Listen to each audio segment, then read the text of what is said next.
அடுத்த கேள்வி, இந்திய மாங்கனீசு தாது நிறுவனம் எங்கு அமைந்துள்ளது?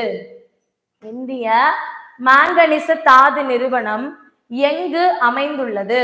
நாக்பூர், கொல்கத்தா, ஹைதராபாத், டெல்லி. இந்திய மாங்கனீசு தாது நிறுவனம் அமைந்துள்ளது நாக்பூர். ஓகேவா? நாக்பூர் என்பது சரியான விடை. அடுத்த கேள்வி, சுனாமி அலையின் சராசரி வேகம் எவ்வளவு? சுனாமி அலையின் சராசரி வேகம் எவ்வளவு? 500 kilometre, 600 kilometre, 400 kilometre, 700 kilometre. Tsunami அலையின் சராசரி வேகம் எவ்வளவுமா? 500 கிலோமீட்டர் என்பது சரியான விடை. அதுக்கப்புறமா பொறுத்துக, பாறைகள் அவற்றினுடைய உருமாற்றம் பத்தி கேட்டிருக்காங்க. கிரானைட், பாசால்ட் அண்ட் சுண்ணாம்பு பாறை, மணற்பாறை. சோ மேட்ச் பண்ணி ஆன்சர் சொல்லுங்க. பாறைகள் அவற்றினுடைய உருமாற்றங்கள்: கிரானைட், நீஸ், பசால்ட், சிஸ்ட், சுண்ணாம்பு பாறை, சலவைக்கல், மணற்பாறை, குவார்ட்சைட். சோ ஆன்சர் எதுவுமே சேஞ்ச் ஆகல. 1 2 3 4 ஆன்சர். Very good. 1 2 3 4ன்றது சரியான விடை. நிலவும் காற்று என்று அழைக்கப்படும் காற்று எது? நிலவும் காற்று என்று அழைக்கப்படக்கூடிய காற்று எது? நிலக்காற்று, நீர்காற்று, பசுமை காற்று, கோள் காற்று. நிலவும் காற்று என்று அழைக்கப்படக்கூடிய காற்று என்னதுமா? கோள் காற்று என்பது சரியான விடை. கோள் காற்று. அடுத்த கேள்வி, இந்தியாவில் டெட்ராய்டு என்று அழைக்கப்படக்கூடிய நகரம் எது? இந்தியாவில் டெட்ராய்டு என்று அழைக்கப்படக்கூடிய நகரம் எது? மும்பை, டெல்லி, கொல்கத்தா அண்ட் சென்னை. ஆன்சர், இந்தியாவின் டெட்ராய்டு என்று அழைக்கப்படக்கூடிய நகரம் என்னமா? ஆன்சர் சென்னை. ஆப்ஷன் டி, இந்தியாவின் டெட்ராய்டு சென்னை அப்படின்றது சரியான விடை. அடுத்த கேள்வி, திறந்தவெளி மிருக காட்சி எங்கு என்று அழைக்கப்படுவது எது? திறந்தவெளி மிருக காட்சி என்று அழைக்கப்படுவது எது? நல்லா கவனிங்க क्वेश्चन. திறந்தவெளி மிருக காட்சி என்று அழைக்கப்படுவது எது? சாஹேல், சவானா, பள்ளத்தாக்கு, சஹாரா. Answer savannah. சவானாவை தான் திறந்தவெளி மிருக காட்சி அப்படின்னு சொல்றாங்க. ஓகே. அடுத்த கேள்வி, உலகின் பெரும் மருந்தகம் என்று அழைக்கப்படும் காடுகள் எது? உலகின் பெருமருந்தகம் என்று அழைக்கப்படக்கூடிய காடுகள் எது? வெப்பமண்டல மழை காடுகள், மித வெப்பமண்டல பாலைவனம், ஊசி இலை காடுகள், இலையுதிர் காடுகள். உலகின் பெரும் மருந்தகம் என்று அழைக்கப்படுவது வெப்பமண்டல மழை காடுகள் அப்படின்றது சரியான விடை. வெப்பமண்டல மழை காடுகளை தான் உலகின் பெரும் மருந்தகம்னு சொல்றோம். பசாதி வழிபாட்டு தலம் எந்த மதத்தை சார்ந்தது? பசாதி வழிபாட்டு தலம் எந்த மதத்தை சார்ந்தது? புத்த மதம், இஸ்லாம் மதம், சமணம், ஜுடாயிசம். ஆன்சர் நோட் பண்ணிக்கோங்க, சமணம். பசாதி வழிபாட்டு தலம் அப்படின்றது சமண மதம் தொடர்புடையது. ஓகேவா? Option C. சி அப்படின்றது சரியான விடை. அடுத்த கேள்வி, தமிழ்நாட்டில் சட்ட மேலவை எந்த ஆண்டு நீக்கப்பட்டது? தமிழ்நாட்டில் சட்ட மேலவை எந்த ஆண்டு நீக்கப்பட்டது? 1977, 1983, 1986, 1979. ஆன்சர் நோட் பண்ணிக்கோங்க, 86. சட்ட மேலவை எந்த ஆண்டு நீக்கப்பட்டது? 86. அடுத்த கேள்வி, மாநில ஆளுநரின் நிர்வாக அதிகாரத்தை பற்றி கூறும் அரசியலமைப்பு சட்டப்பிரிவு எது? ஓகே, நல்லா கவனிங்க. மாநில ஆளுநரின் நிர்வாக அதிகாரத்தை பற்றி கூறும் அரசியலமைப்பு சட்டப்பிரிவு 154வது சட்டப்பிரிவு என்பது சரியான விடை. ஓகேவா? நோட் பண்ணிக்கோங்க.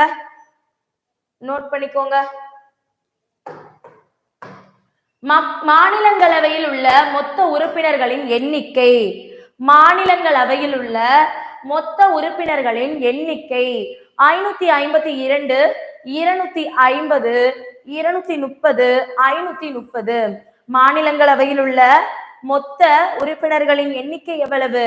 250 என்பது சரியான விடை. ஓகேவா? நோட் பண்ணிக்கோங்க. அரசியலமைப்பு சட்டம் உருவாக்கப்பட்ட போது 8வது அட்டவணையில் அங்கீகரிக்கப்பட்ட மொழிகளின் எண்ணிக்கை எத்தனை? அரசியலமைப்பு சட்டம் அங்கீகரிக்கப்பட்ட போது 8வது அட்டவணையில் அங்கீகரிக்கப்பட்ட மொழிகளின் எண்ணிக்கை எத்தனை? 22, 18, 16, 14.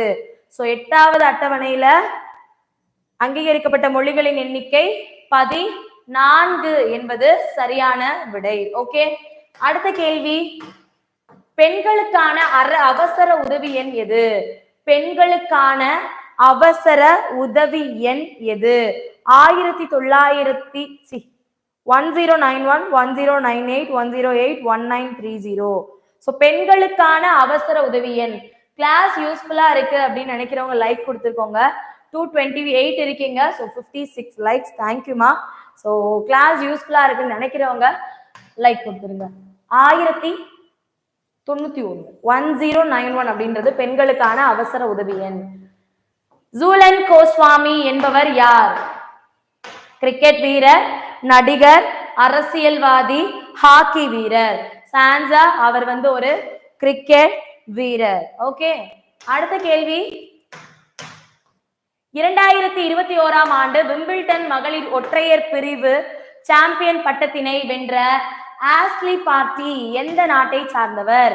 2021ஆம் ஆண்டு விம்பிள்டன் மகளிர் ஒற்றையர் பிரிவில் சாம்பியன் பட்டத்தினை வென்ற ஆஷ்லி பார்ட்டி எந்த நாட்டை சேர்ந்தவர்? ஆன்சர் நோட் பண்ணிக்கோங்க. ஆஸ்திரேலிய நாட்டை சேர்ந்தவர். அடுத்த கேள்வி, பின் வருவனவற்றுள் இந்தியாவின் தூய்மையான நகரம் எது? பின் வருவனவற்றுள் இந்தியாவின் தூய்மையான நகரம் இந்தூர். ஓகேவா? ஆன்சர் ஃபாஸ்டா பண்ணுங்க, ஸ்லோவா ஸ்டாப் ஆயிடுச்சு.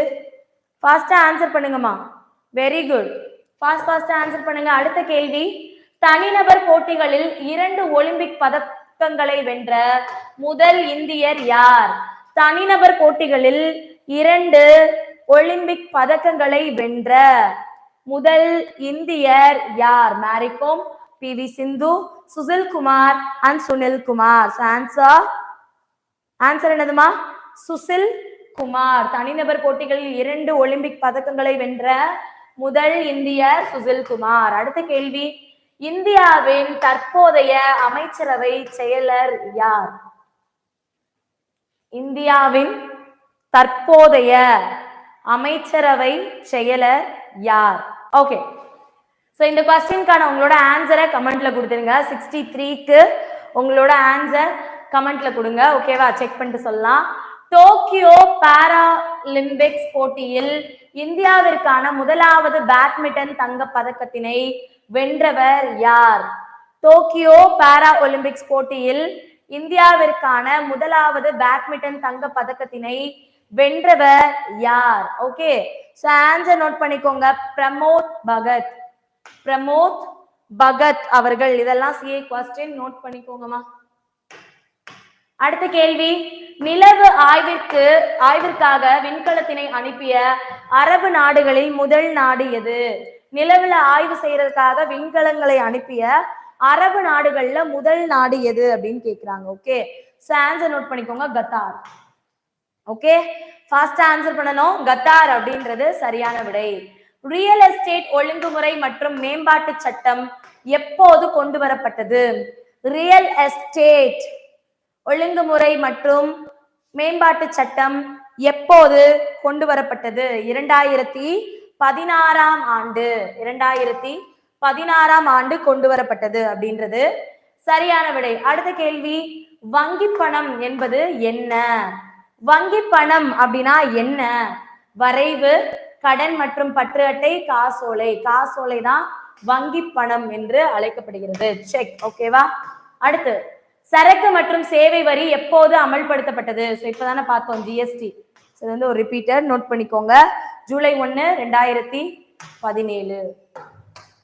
அடுத்து, தமிழகத்தில் தஞ்சாவூர் பண்ணை ஆட்கள் சட்டத்தை கொண்டு வந்தவர் யார்? தமிழகத்தில் தஞ்சாவூர் பண்ணை ஆட்கள் சட்டத்தை கொண்டு வந்தவர்? ஆன்சர் ராஜாஜி. ஓகேவா, நோட் பண்ணிக்கோங்க ஃபாஸ்டா. ராஜாஜி என்பது சரியான விடை. அடுத்த கேள்வி, பசுமை புரட்சி என்ற சொல்லை உருவாக்கியவர் யார்? MS Swaminathan, Verghese Kurien, William Gaud, Norman Borlaug. யாருமா பசுமை புரட்சி என்ற வார்த்தையை உருவாக்கியவர்? William Gaud. ஓகேவா, வில்லியம் காய்டு வார்த்தையை உருவாக்கியவர் வில்லியம் காய்டு. அடுத்த கேள்வி 71, இந்தியாவில் முகலாயர் ஆட்சிக்கு அடிக்கோலியவர் யார்? அடிக்கோலியவர்னா என்ன? அடித்தளமிட்டவர் தான் அடிக்கோலியர் அப்படின்னு சொல்லியிருக்காங்க. ஓகேவா, சோ இந்தியாவின் முகலாயர்கள் ஆட்சிக்கு அடிக்கோலியவர் ஆப்ஷன் சி பாபர். பாபர் என்பது சரியான விடை. Option C Babur. அடுத்த கேள்வி, பாகியான் யாருடைய காலத்தில் இந்தியாவிற்கு வந்தார்? பாகியான் யாருடைய காலத்தில் இந்தியாவிற்கு வந்தார்? முதலாம் சந்திரகுப்தர், இரண்டாம் சந்திரகுப்தர், ஹர்ஷவர்தனர், அசோகர். இரண்டாம் சந்திரகுப்தர். இரண்டாம் சந்திரகுப்தரினுடைய காலத்துலதான் பாகியான் இந்தியாவிற்கு வந்தார். தஞ்சை பிரகதீஸ்வரர் கோவிலை கட்டியவர் யார்? தஞ்சை பிரகதீஸ்வரர் கோவிலை கட்டியவர் யார்? ராஜராஜ சோழன், ராஜேந்திர சோழன், மகேந்திரவர்மன், இரண்டாம் சந்திரகுப்தர். ஆன்சர் நோட் பண்ணிக்கோங்க, ராஜராஜ சோழன். தஞ்சை பிரகதீஸ்வரர் கோவிலை கட்டியவர் ராஜராஜ சோழன். அடுத்த கேள்வி, இந்திய கிலாபத் இயக்கம் யாரால் தொடங்கப்பட்டது? இந்திய கிலாபத் இயக்கம் யாரால் தொடங்கப்பட்டது? முகமது காந்தி, நவாப் சலிமுல்லா, அலி சகோதரர்கள், முகமது அலி ஜின்னா. சோ ஆன்சர் முகமது அலி மற்றும் முகமது அலி மற்றும் சௌகத் அலி அப்படின்னு சொல்லக்கூடிய அலி சகோதரர்களால் தொடங்கப்பட்டது. ஓகே, அலி சகோதரர்கள் என்பது சரியான விடை. சுயராஜ்ய கட்சியை தொடங்கியவர் யார்? சுயராஜ்ய கட்சியை நிறைய பேர் தொடங்கினாங்க. அதுல இங்க இருக்கிறதுல ஒருத்தர் யாருமா? சித்ரஞ்சன் தாஸ் அவர்கள். ஓகேவா, நோட் பண்ணிக்கோங்க. அடுத்த கேள்வி, ஹரிஜன் என்ற இதழின் ஆசிரியர் இல்ல ஹரிஜன் என்ற இதழை தொடங்கியவர் யார்? ஹரிஜன் என்ற ஆங்கில சிற்றிதழை தொடங்கியவர் யார்? எஸ், சூப்பர்மா. மகாத்மா காந்தி, திலகர், பாரதியார், அன்னி பெசன்ட். ஆன்சர் மகாத்மா காந்தி இந்த இதழ தொடங்கினாங்க. ஓகேவா, இந்த இயர் ஆஃப் 1933. ஓகேவா, அடுத்து மூன்றாவது வட்டமேசை மாநாடு எந்த ஆண்டு நடைபெற்றது? மூன்றாவது வட்டமேசை மாநாடு எந்த ஆண்டு நடைபெற்றது? நவம்பர் 1932. ஓகேவா, 17 நவம்பர் 1932 நடந்துச்சு மூன்றாவது வட்டமேசை மாநாடு.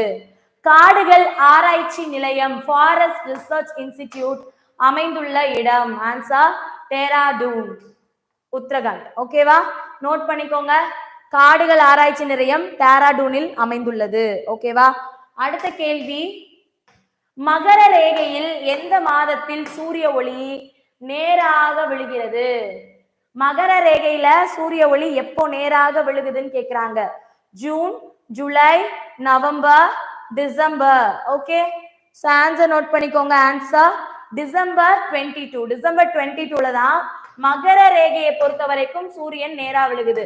இதே கடக ரேகை அப்படின்னு கேட்டா ஜூன். ஓகேவா, ஜூன் 21ல கடக ரேகை, டிசம்பர் 22ல நமக்கு மகர ரேகையில நேரா விழுகுது. அடுத்த கேள்வி, ஆனைமலையின் சிகரம் டேஸ் ஆகும்? ஆனைமலையின் சிகரம் ஆனைமுடி. ஓகே, அடுத்த கேள்வி, இந்தியாவில் எங்கு கோதுமை அதிக அளவில் பயிரிடப்படுகிறது? இந்த 4 இடங்கள்லயுமே கோதுமை பயிரிடப்படுது. ஆனா அதிகமான்னு பாத்தீங்கன்னா உத்தரப்பிரதேசம். ஓகே, அடுத்த கேள்வி, சுதந்திர இந்தியாவின் முதலாவது பொது தேர்தல் எப்போது நடைபெற்றது? சுதந்திர இந்தியாவில் முதலாவது பொது தேர்தல் எப்போது நடைபெற்றது? 1952, 51, 52. இப்பதான் பார்த்தோம், நோட் பண்ணிக்கோங்க. அடுத்த கேள்வி, எந்த யூனியன் பிரதேசத்திற்கு தனி உயர்நீதிமன்றம் உள்ளது? எந்த யூனியன் பிரதேசத்திற்கு தனி உயர்நீதிமன்றம் உள்ளது? டெல்லி. இரண்டாவது ஐந்தாண்டு திட்டத்தின் சிற்பி யார்? இரண்டாவது ஐந்தாண்டு திட்டத்தின் சிற்பி யார்? PC Mahalanobis, Nehru, OV Reddy, Indira Gandhi. Option A PC Mahalanobis. ஓகேவா? பிசி மஹ்லனோபிஸ் அப்படின்றது சரியான விடை. இரண்டாவது ஐந்தாண்டு திட்டத்தினுடைய சிற்பி. சந்திர கிரகணம் நிகழும் போது, சந்திர கிரகணம் நிகழும் போது என்ன பண்ணுதுன்னு கேக்குறாங்க. சூரியனுக்கும் பூமியுக்கும் இடையில் சந்திரன் இருக்கும், சூரியனுக்கும் சந்திரனுக்கும் இடையில் பூமி இருக்கும், பூமிக்கும் சூரியனுக்கும் இடையில், பூமிக்கும் சந்திரனுக்கும் இடையில் சூரியன் இருக்கும், சூரியன் சந்திரன் மற்றும் புவி ஆகியவை ஒரே நேர்கோட்டில் இருக்கும். ஆன்சர் சூரியனுக்கும் சந்திரனுக்கும் இடையில் பூமி இருக்கும். ஓகே, அடுத்த கேள்வி, நிலை ஆற்றலை கணக்கிட உதவும் வாய்ப்பாடு. நிலை ஆற்றலை கணக்கிட உதவும் வாய்ப்பாடு. So mgh. ஓகேவா? நோட் பண்ணிக்கோங்க, mgh. கை துப்பாக்கியை கண்டுபிடித்தவர் யார்? கை துப்பாக்கியை கண்டுபிடித்தவர் யார்? ராஞ்சன், கால்கவுஸ், கோல்ட், கலீலியோ. கை துப்பாக்கியை கண்டுபிடித்தவர் ஆப்ஷன் சி கோல்ட். ஓகேவா? Option C. காற்றின் வேகத்தை அளக்கும் கருவி. காற்றின் வேகத்தை அளக்கும் கருவி. Barometer, hydrometer, thermometer and anemometer. சான்சா அனிமோமீட்டர். காற்றின் வேகத்தை அளவிடக்கூடிய கருவி என்னது? அனிமோமீட்டர். செயற்கை பட்டு என்று அழைக்கப்படுவது எது? செயற்கை பட்டு என்று அழைக்கப்படுவது எது? Cancer rayon. ரேயானதான் செயற்கை பட்டு அப்படின்னு சொல்றாங்க. சலவை சோடா என அழைக்கப்படுவது எது? சலவை சோடா. சலவை சோடா என அழைக்கப்படுவது எது? சோடியம் கார்பனேட், சோடியம் குளோரைட், தாமிர sulphide, calcium chloride. Answer note பண்ணிக்கோங்க, சோடியம் கார்பனேட் தான் சலவை சோடா அப்படின்னு சொல்றாங்க. 91, புகைப்பட தொழிலில் பயன்படும் பொருள். புகைப்பட தொழிலில் பயன்படும் பொருள். ஹைப்போ, சோடியம் குளோரைடு, தாமிர sulphate, calcium chloride. Answer A. ஓகேவா? அடுத்த கேள்வி, வாஸ்குலார் கிரிப்டோகேம்கள் எனப்படுவது எது? வாஸ்குலார் கிரிப்டோகேம்கள் எனப்படுவது எது? பிரயோபைட்டுகள், பூஞ்சைகள், டெரிட்டோபைட்டுகள், பாசிகள். ஓகே, சோ क्वेश्चन நல்லா பாருங்க. வாஸ்குலர் கிரிப்டோகேம்கள் எனப்படுவது பெரிட்டோபைட்டுகள். பெரிட்டோபைட்டுகள் என்பது சரியான விடை. அடுத்த கேள்வி, பூச்சி உண்ணும் தாவரத்திற்கு எடுத்துக்காட்டு தருக. பூச்சி உண்ணும் தாவரத்திற்கு எடுத்துக்காட்டு தருக. அகேசியா, நெப்பந்தஸ், வாண்டோ, ஆடத்தோடா. ஆன்சர் நெப்பந்தஸ். ஓகேவா? Very good. அடுத்த கேள்வி, தாவர வைரஸ்களில் காணப்படுவது. தாவர வைரஸ்கள்ல என்னென்ன இருக்கு? ஆர்என்ஏ மட்டும் இருக்கு, டிஎன்ஏ மட்டும் இருக்கு. டிஎன்ஏவும் ஆர்என்ஏவும் இருக்கு, எதுவுமே இல்ல. ஓகே, சோ ஆன்சர் ஆர்என்ஏ மட்டும் இருக்கும். ஓகேவா? தாவர வைரஸ்கள்ல ஆர்என்ஏ மட்டும் இருக்கும். அடுத்த கேள்வி, முழுமை பெறா ஓங்கு தன்மையின் புறத்தோற்ற விகிதம். இங்க இருக்கிறதுல எது முழுமை பெறா ஓங்கு தன்மையின் புறத்தோற்ற விகிதம் கேட்கிறாங்க. 1:1:1:1:1, 1:2:3:1, 1:2:1, 3:1. So answer C. Very good. 1:2:1. அடுத்த கேள்வி, வைட்டமின் டி குறைபாட்டால் உண்டாகும் நோய். விட்டமின் டி குறைபாட்டால் உண்டாகும் நோய் எது? Rickets, beriberi, anaemia, scurvy. Answer என்னமா? விட்டமின் டி குறைபாட்டினால் ஏற்படுவது ஆப்ஷன் ஏ ரிக்கெட்ஸ். ஓகேவா? Answer D rickets. இரத்த உறைதலுக்கு இன்றியமையாத உயிரணுக்கள் என்ன? இரத்தம் உறைதலுக்கு இன்றியமையாத உயிரணுக்கள் என்ன? சிவப்பணுக்கள், வெள்ளையணுக்கள், பேஷோஃபில்கள், திராம்போசைட்டுகள். ஓகே, சோ ஆன்சர் நோட் பண்ணிக்கோங்க. ஆன்சர் திராம்போசைட்டுகள். இரத்தம் உறைதலுக்கு இன்றியமையாத உயிரணுக்கள் திராம்போசைட்டுகள் என்பது சரியான விடை. மனித உடல் அமைப்பை பற்றிய கல்வியை என்ன சொல்றோம்? ஓகே, மனித உடல் அமைப்பை பற்றிய கல்விய என்னன்னு சொல்றோம்? ஆந்த்ரோபாலஜி, உடற்செயலியல், histology and gerontology. Okay, so very good answer. மனித உடல் அமைப்பை பற்றிய கல்வியை நம்ம என்னன்னு சொல்றோம்? உடற்செயலியல். உடற்செயலியல். அடுத்த கேள்வி, ஒரு பெண்ணின் சராசரி கர்ப்ப காலம் எவ்வளவு? ஒரு பெண்ணினுடைய சராசரி கர்ப்ப காலம் எவ்வளவு? 34 to 36 வாரங்கள், 36 to 38 வாரங்கள், 38 to 40 வாரங்கள், 34 to 40 வாரங்கள். ஆன்சர் 38 to 40 வாரங்கள் அப்படின்றதுதான் ஒரு பெண்ணினுடைய சராசரி கர்ப்ப காலம். ஸோ லாஸ்டா ஒரே ஒரு இங்கிலீஷ் கொஸ்டின், நம்மளுக்கு சைக்காலஜில இங்கிலீஷ் கேட்கறதுக்கான வாய்ப்புகள் இருக்கு, அதனால லாஸ்டா ஒரு English question. She felt an insect dash around. She felt an insect dash around. Fly around, flying around, to fly around, to be flying around. So என்னமா ஆன்சர் வரும்? Very good, option B, flying around என்பது சரியான விடை. She felt an insect flying around. ஓகேவா? So யூஸ்ஃபுல்லா இருந்திருக்கும்னு நினைக்கிறேன். Okay, நன்றி, வணக்கம்.